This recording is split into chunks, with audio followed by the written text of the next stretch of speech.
Hey everybody, welcome to Q on Q. Well, we are back. Took a few weeks off here to spend some time with family, enjoy the fleeting moments of summer, and of course, we had marching band camp sprinkled in there as well. Having a great season so far, so much energy from the kids, and it's great to see what I've penned on paper come to life on the field. And now we're back to school. Labor Day is here, fall is just around the corner, and we are back with all new episodes for the fall. Well, before we get started, I want to do a little bit of reflection here. I don't know about you, but the summer of 2022 might have been the most enjoyable, but probably the most challenging one ever. I really don't even know where to start. So this summer, I kind of adopted a word. Well, kind of a philosophy, like I do for the year. And for this summer, my word was detach. I was committed to detaching from always being busy, to take a step back from work and do whatever was necessary for video and school stuff, but mostly try to enjoy the time with my family. My kids are now 20 and 16, and I know we don't have too many summers where we're all going to be together all the time. We did a ton of things this summer. We went to lots of concerts and musical performances, saw some great baseball and soccer and football games, spent some time in nature, some time interacting with history, and some time looking towards the future. So that all sounds great. Why would I say this summer was challenging? Well, as summer progressed, I started to have a really hard time with something. As I was finding myself detached from responsibilities, I started to notice how many people came to me first thing for answers, for solutions, to do something for them, which kind of was a problem if I was trying to detach from things.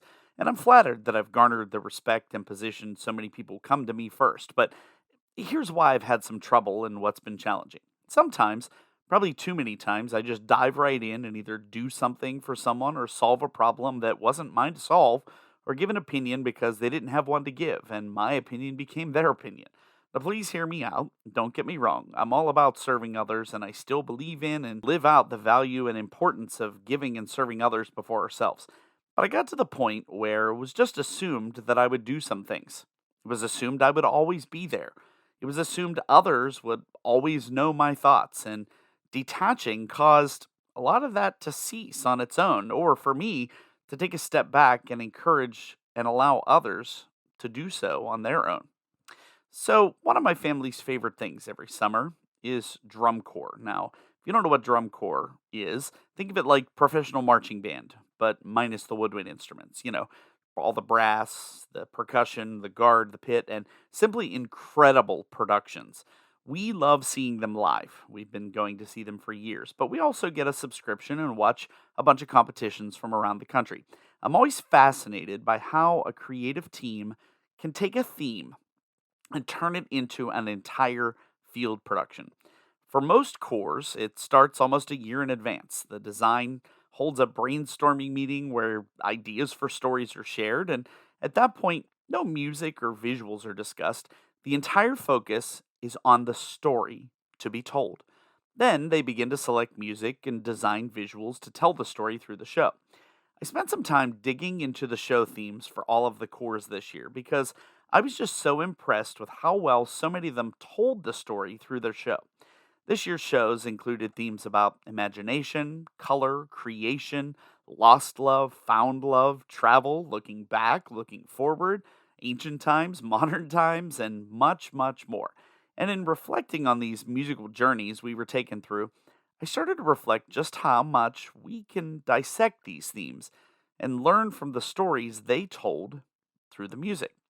So, for the next 4 weeks, I'm going to be doing a series, taking a few of my favorite shows from the summer and relating their titles to some of the things we have experienced and learned this summer. I've titled this series Marching Forward because after some of the things we've experienced, I know we're being called to move forward in many areas. Maybe it's a stretch. Maybe I'm just so into drum corps I wanted to find a way to connect one of my favorite things to the lessons I've learned. But in my quiet times, in my dreams, in my reflections, I've been seeing so many connections that they needed to be shared, and I apologize in advance. Some of these may be pretty lengthy because I've been given a lot to share.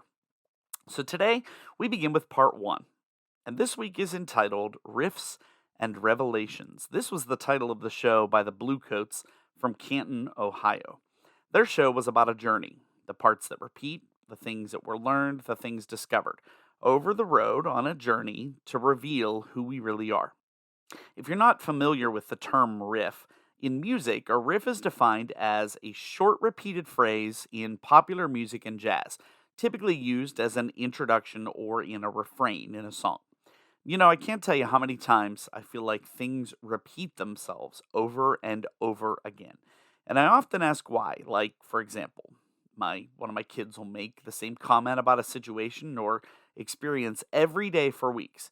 And when I ask if they realize that nothing will change till they take initiative to do something about it, I realize that it's just like running on a hamster wheel. A revelation is defined as both something surprising and previously unknown, and also the divine or supernatural disclosure to humans of something related to human experience or the world. And I think this summer we found that some of those things that we just continue to do over and over again really had some things that needed to change. Thus, we found some revelations. So today I want to share with you some of our riffs and some of our revelations. The riffs were the patterns we were living, and the revelations are what we learned through our experiences, and we focused on growth together. First, I want to say this: the world tends to think, and I think, glorifies revelations as monumental events. That picture where the world goes silent, the giant beam of light descends from on high, and we're catapulted into sudden, deep, and total understanding of a particular truth. Well, what I'd like to share with you is more of how faith and life revelations have presented themselves in really more smaller, everyday situations. These ordinary, extraordinary moments, for lack of a better term, if you can call them that, are much easier to spot or even trigger, and there's no beam of light or harp music needed. To be honest, they're common sense, and I already knew them before, but it took some experience with decisions and consequences to really make them stand out and make them seem real. So here we go. Here's the first one: more does not always equal better. I've always heard it said, do less but better. As a school teacher and someone involved in 5,000 other side things, I find myself constantly busy. But here's the reality: when you lump together my roles as a school teacher, a worship leader, a composer, a videographer, a podcast host, not to mention a father and a spouse, there's a lot.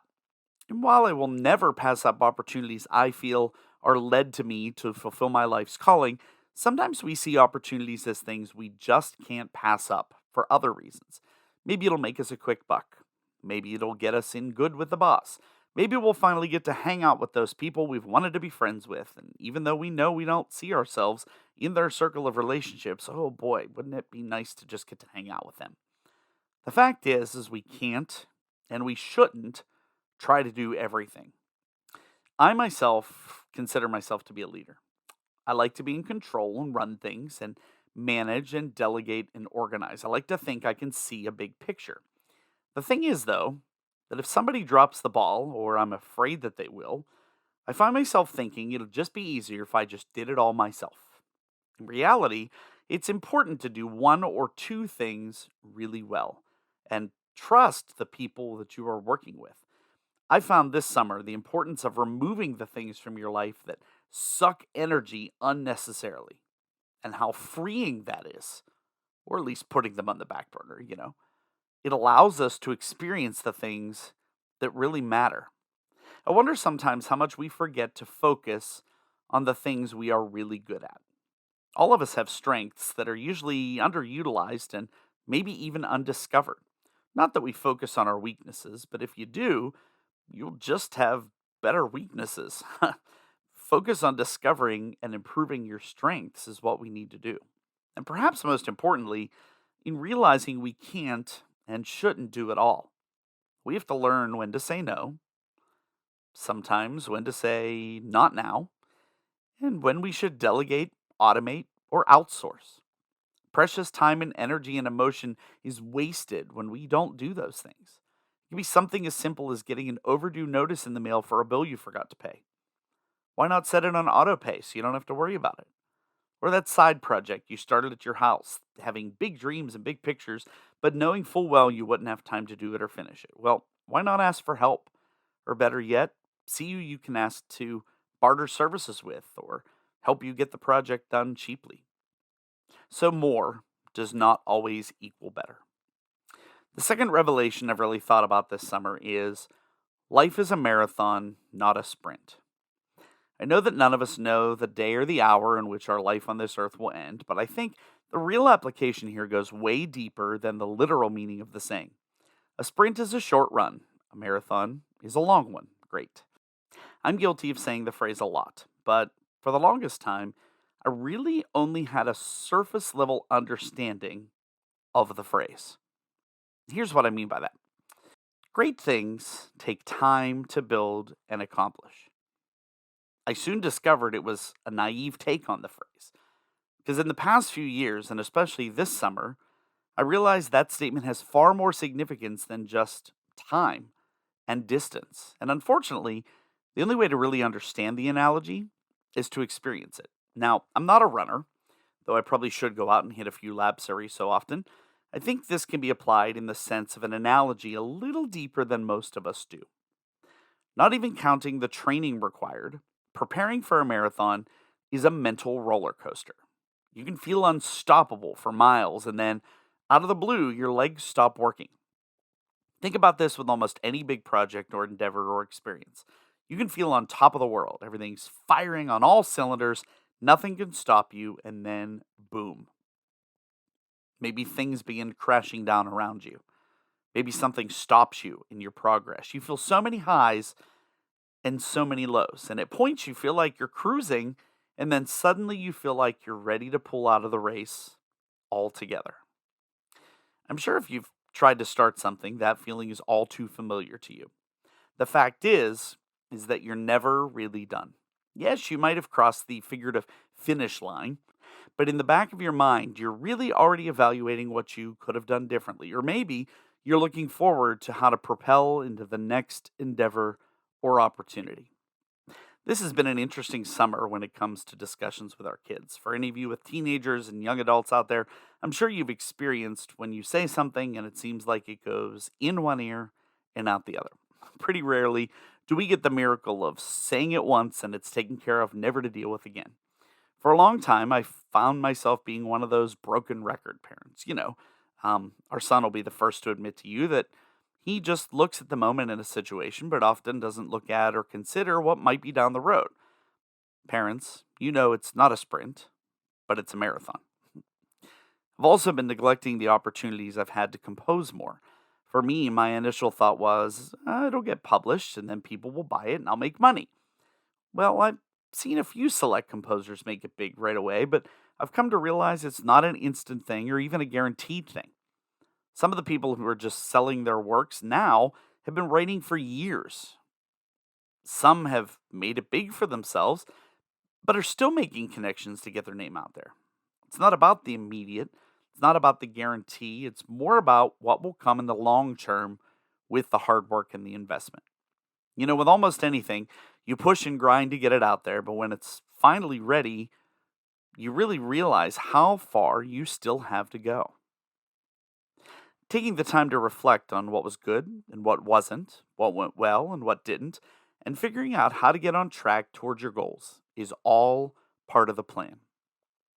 You've heard me say many times you have to respect and follow the process. I've learned that the actual race was really only a very small part of the whole process. It's really about the training you put in before and the plan you follow. When we make a plan, sometimes it seems like it'll be easy to follow, but we quickly realize that the figurative wear of the miles on your body is going to happen. And as you probably guessed, straying from the plan doesn't often reward you. It's all too tempting to start to ignore the reflection, the recovery, and the self care, but often it only comes back to haunt you. A marathon isn't easy. In fact, it's pretty awful at moments. We want results immediately. But the process of learning to train, to have patience, and push through dark times helps make us resilient in areas of our lives that we don't often expect. The saying, life is a marathon, not a sprint, albeit overused sometimes, proves that there is more meaning to uncover than what we initially assume sometimes. Committing to a goal is difficult, but seeing progress is something we can never regret. And that brings me to my third revelation of the summer. Minimize regrets. I'm sure you guys have heard the phrase no regrets many times in life, but to be honest, I don't think that's human reality. The goal of most of us, if not all of us, is to live a life where we regret nothing that we've done, which is where most of us see that phrase. But I think the reality is, or maybe what we should think is, if tomorrow came and we didn't have the opportunity to do something, say something, be something for someone, what are the things we'd want to live out today? I don't know if you want to consider it a bucket list or a list of must do's, but I know in my life there are times and there are things that I see pass by and wonder why I let them go. I'll never forget years ago when my son was much younger and he had a baseball game. It might have been T ball or something like that. And at the time, I was really busy. I had changed teaching responsibilities at school and um, was knee deep in video work and serving on staff at a church. And my son was getting ready to go to his game. And he said something to the effect of, "Dad, are you coming to my game tonight or do you have to work again?" And that night, my heart admittedly sank a little. In that moment, I regretted being so busy that I missed out on moments with my kids, and they were noticing that I wasn't there. So when I say minimize regrets, this is what I mean. When you know there's something you're doing or saying or being that you know is adversely affecting your family, your calling, your well being, and you can see it, don't let it slip by. Don't create a regret. Don't allow yourself, whenever possible, to get to the point when you regret something that you had the power or opportunity to change. I'm going to be honest. This summer, I found there were times where I needed to be a bigger and better father for my kids. And I've always felt I've been a pretty darn good father, but I didn't want to regret missing opportunities to have that conversation that was needed, to be present for that moment, to be what was needed, where I needed to be, when I knew I had the opportunity to be there. When you're old and gray, it would be nice to look at all the experiences and opportunities you had, knowing you had grabbed onto the ones you were destined for, and the ones you were involved in that you had the power to give your best and or change them for the better, and you did. So when you have the opportunity, minimize regrets. And the fourth, and perhaps the biggest and most important thing that I've learned this summer, good communication is the bridge between confusion and clarity. This is probably the one where we've had the biggest amount of discussion this summer in our family. We communicate not only with our words, but also with our actions. Body language is just as effective to convey a message as saying actual words. Anytime we've talked about communication in our family, I'm reminded of a book that I read when I was in college. It's Stephen Covey's The 7 Habits of Highly Effective People. And the fifth habit in the book is seek first to understand, then be understood. If you're like most people, you probably seek first to be understood. You want to get your point across in a conversation, especially one you begin. In doing so, you might end up ignoring the other person completely, or listen selectively, or even pretend that you're listening but miss the meaning entirely. The reason? Most people listen with the intent to reply, not to understand. And more often than not, we filter our conversations through past experiences and then consequently decide prematurely what the other person means, even sometimes before they've finished communicating. The fact is that everything we do or say sends a message to others around us. We are Christ's representatives on earth, and it's important for us to communicate the right messages. I remember somebody telling me one time that God gave us 2 ears and 1 mouth for a reason. We should strive to listen more than we talk. We're reminded of this in Ecclesiastes 3:7 when it says this, and this is the English Standard Version: a time to tear and a time to sow, a time to keep silence and a time to speak. What's perhaps most important is how meaningful your communication is. When somebody asks a question, do you attempt to actually respond? Or do you just respond with okay or IDK or yep, just for the sake of answering? How do you think somebody feels if they're trying to open up lines of communication with you only to be redirected, minimized, or even offended or shut down? If someone has wronged you, forgiveness is a must do. Might be hard, but we're called to forgive and conversely try to mend things. If you've wronged someone, you should apologize and try to open up that line of communication. And most importantly, pray about the situation and ask God to give you the words and actions that you need. Maybe you're to apologize and then that season with that person is over. But maybe, just maybe, a good open line of communication will give you the opportunity you need to mend things. Because when people don't talk, there's a lot of misunderstanding. When people don't make an attempt, there's a lot of disconnect. But as we've told our own kids, you never know if you don't open up that line of communication. Well, what do I say and when do I say it? How do I stay connected and relate with people who are important to me? How do I grow and maintain friendships? Well, communication is not a bad place to start. But of course, there's always that chance it'll be one-sided and you'll be doing all the talking. How do you react? How does it make you feel when somebody says they don't want to talk to you? At least on your end, try never to make a permanent decision based on a temporary feeling. As much as possible, don't let emotion take over your conversation and determine what you're going to say and how you're going to react. Because good communication is the bridge between confusion and clarity. So that's a whole lot. Well, at least it is to me. And maybe I haven't given you a whole lot of concrete solutions to issues and I haven't provided all the fixes, but here's what I have to say in a nutshell. It's not okay to just go through the motions and avoid being better when you have the opportunity to do so. Have faith. Be strong. Be yourself. At least for my family, it seems like day in and day out, we find ourselves just doing the same thing over and over. The same daily routine, burying our faces in our phones, isolating ourselves when we really need to be together. This summer, we've experienced some emotional highs and some emotional lows. Our kids have gained friends and lost friends, mostly not by their choosing. I've started to see cliques forming with people I connect with that on the surface, they act like they want me to be a part, but in reality, I'm just there to help them with something they need help with. The revelations we've experienced have helped us take a look at all of our lives, how we talk, how we relate, how we act, and most importantly, how we trust. And it all goes back to where our faith stands and how we use it as a lens for all we say and do. When you have the option, always be the bigger person, no matter how hard it might be. Whenever I think about this topic, I always go back to one of my favorite poems, The Road Not Taken by Robert Frost. The words say this: two roads diverged in a yellow wood, and sorry I could not travel both, and be one traveler. Long I stood and looked down one as far as I could to where it bent in the undergrowth. Then took the other as just as fair, and having perhaps the better claim, because it was grassy and wanted wear. Though as for that the passing there had worn them really about the same. And both that morning equally lay in leaves no step had trodden black. Oh, I kept the first for another day, yet knowing how way leads on to way, I doubted if I should ever come back. I shall be telling this with a sigh, somewhere ages and ages hence. Two roads diverged in a wood, and I took the one less traveled by, and that has made all the difference. It's hard sometimes to take that road. Perhaps you feel like you're just living day to day and nothing changes.